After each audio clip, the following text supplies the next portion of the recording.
Greetings. We are reading Mark, the fifth chapter today, and I am so aware of in this chapter what Jesus is doing and how many people's lives he is touching, and lives are being transformed as Jesus is speaking the truth and performing miracles.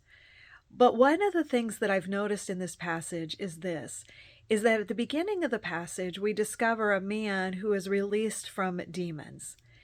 And Jesus leaves the area because nobody wants him around anymore. And the man says to Jesus, "I want to come with you." And Jesus simply says to him, "No, you go home and you tell everyone what you have experienced." But then we see that Jesus is met by the man who is a leader in the synagogue named Jairus. And Jairus approaches him because his daughter, he says, is ill unto death. And Jesus goes with him. He's headed towards his home when he's caught up in a crowd, and a woman with an issue of blood just reaches out and touches Jesus' garments because she believes that if she could just touch him, she'll be healed. And Jesus knows that healing has taken place, that the power of God has gone out from him. And he says to her, "Woman, your faith has made you well." At that time, the servant from Jairus' house approaches and says, "There's nothing the master can do." But Jesus says no. And what's so interesting is Jesus goes and he puts everybody out of the house except the parents. And here's what I find fascinating. Previously, Jesus told the demon-possessed man who was healed to go and tell everyone. But when the little girl now is back on her feet and has been raised to life, Jesus says, "Don't tell anyone what has happened."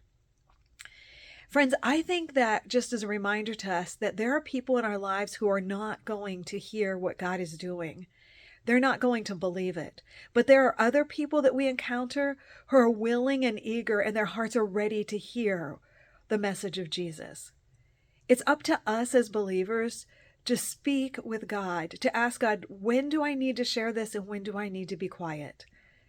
We need to ask the Holy Spirit to help us to discern when it is that we speak what Jesus has done in our lives. It doesn't mean that we never do.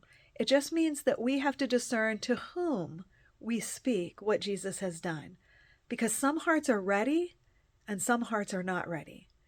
And so we need to be willing to speak when the Spirit leads us and to say it to those who are ready to hear what Jesus has done in our lives.